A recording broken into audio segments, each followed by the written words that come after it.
Hi friends, നമുക്കിന്ന് വളരെ എളുപ്പത്തിൽ ഓയിലൊന്നും അധികം കുടിക്കാതെ നല്ല ടേസ്റ്റി ആയിട്ടുള്ളൊരു ചേന ഫ്രൈ റെഡിയാക്കാം. ഇത് നമുക്ക് ഫിഷ് ഫ്രൈ ഒന്നും ഇല്ലാത്ത സമയത്ത് ചോറിൻ്റെ കൂടെ കഴിക്കാൻ നല്ല ടേസ്റ്റാണ്. ചേന ഫ്രൈ ചെയ്യാനായിട്ട് ഒരു ചേനയുടെ ഇത്രയും പോർഷനാണ് എടുത്തിട്ടുള്ളത്. ഇതാദ്യം നമുക്കൊന്ന് കട്ട് ചെയ്തെടുക്കാം. കനം കുറച്ച് ഇതുപോലെ ഒന്ന് കട്ട് ചെയ്തെടുക്കാം. ഈ ഒരു രീതിയിലൊന്ന് കട്ട് ചെയ്തെടുത്തിട്ടുണ്ട്. ഇനി നമുക്കിതൊന്ന് വാഷ് ചെയ്തെടുക്കാം. ഞാനിതുപോലെ ഒന്ന് കട്ട് ചെയ്തതിന് ശേഷമാണ് ഇതൊന്ന് വാഷ് ചെയ്തെടുക്കുന്നത്. ഇപ്പോൾ ചേനയെല്ലാം നന്നായി തന്നെ വാഷ് ചെയ്തെടുത്തിട്ടുണ്ട്. ഇനി ഇതിലേക്ക് ചേർക്കാനുള്ള മസാല ഒന്ന് റെഡിയാക്കി എടുക്കാം. ഇപ്പോൾ ഒരു ബൗൾ എടുത്ത് വെച്ചിട്ടുണ്ട്. ഇതിലോട്ട് 1 ടേബിൾ സ്പൂൺ മുളക് പൊടി ചേർത്ത് കൊടുക്കാം. 1 table spoon Kashmiri chilli powder, 1/4 teaspoon മഞ്ഞൾപ്പൊടി, 1/4 ടീസ്പൂൺ കായപ്പൊടി, ചേനയിലേക്ക് പിടിക്കാൻ ആവശ്യമായിട്ടുള്ള ഉപ്പ് ചേർത്ത് കൊടുക്കാം.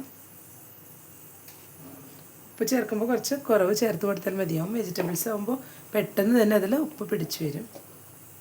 ഇതിലേക്ക് ഇപ്പോൾ 2 ടേബിൾ സ്പൂൺ വെളിച്ചെണ്ണ കൂടെ ചേർത്ത് കൊടുക്കുന്നുണ്ട്.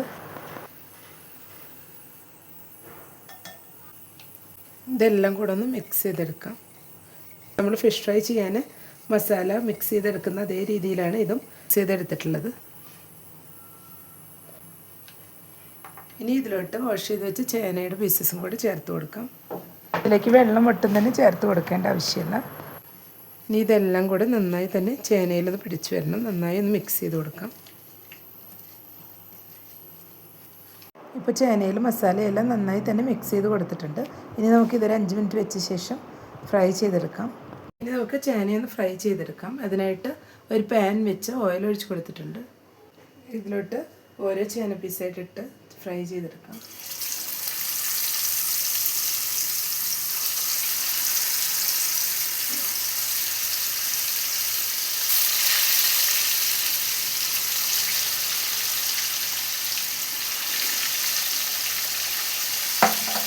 ചേന ഇട്ട് കൊടുത്ത ശേഷം മീഡിയം ഫ്ലെയിമിൽ വെച്ചിട്ട് നന്നായി തന്നെ ഒന്ന് ഫ്രൈ ചെയ്തെടുക്കാം. ഹൈ ഫ്ലെയിമിൽ വെച്ചിട്ട് ഫ്രൈ ചെയ്തെടുക്കുമ്പോൾ മുകൾ ഭാഗം പെട്ടെന്ന് തന്നെ മൊരിഞ്ഞു വന്ന് മസാലയെല്ലാം പെട്ടെന്ന് കരിഞ്ഞു പോകും. ഉള്ളിലധികം വെന്ത് വരികയില്ല. അതുകൊണ്ടാണ് മീഡിയം ഫ്ലെയിമിൽ വെച്ചിട്ട് ഫ്രൈ ചെയ്തെടുക്കുന്നത്. ഇപ്പോൾ ഒരു സൈഡിൽ നിന്ന് മൊരിഞ്ഞു വന്നിട്ടുണ്ട്. നമുക്കിതൊന്ന് മറിച്ചിട്ട് കൊടുക്കാം.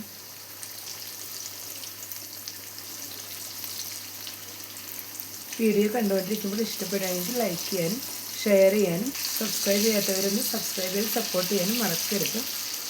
കൂടെ തന്നെ ബെല്ലൈക്കൺ ഒന്ന് പ്രസ് ചെയ്ത ശേഷം അതിലുള്ള ഓൾ എന്നുള്ള ഓപ്ഷനും കൂടെ ഒന്ന് എനേബിൾ ചെയ്ത് കൊടുക്കണേ. അപ്പോഴാണ് ഞാനിടുന്ന പുതിയ വീഡിയോസെല്ലാം നോട്ടിഫിക്കേഷൻസ് ആയിട്ട് എല്ലാവർക്കും കറക്റ്റായിട്ട് ലഭിക്കുന്നത്.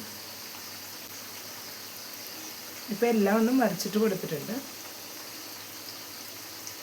ഇനി ഈ സൈഡും കൂടെ ഒന്ന് ഫ്രൈ ആയി വരുമ്പോൾ നമുക്കിത് ഓയിലിൽ നിന്ന് മാറ്റാം. ഫിഷ് ഫ്രൈ ഒന്നും ഇല്ലാത്ത സമയത്ത് നമുക്കിത് ചോറിൻ്റെ കൂടെ കഴിക്കുമ്പോൾ നല്ല ടേസ്റ്റാണ്. ഇപ്പോൾ എല്ലാ ചേനയും ഒന്ന് ഫ്രൈ ആയി വന്നിട്ടുണ്ട്. ഇനി നമുക്കിത് ഓയിലിൽ നിന്ന് മാറ്റാം.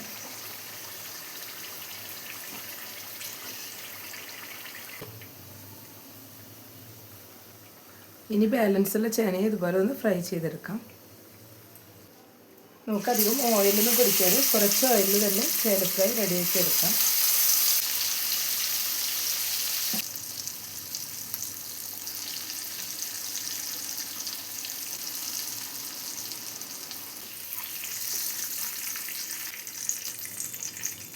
ചേന ഫ്രൈ റെഡിയായ ശേഷം ഇപ്പോൾ ഒരു പ്ലേറ്റിലോട്ട് മാറ്റിയിട്ടുണ്ട്.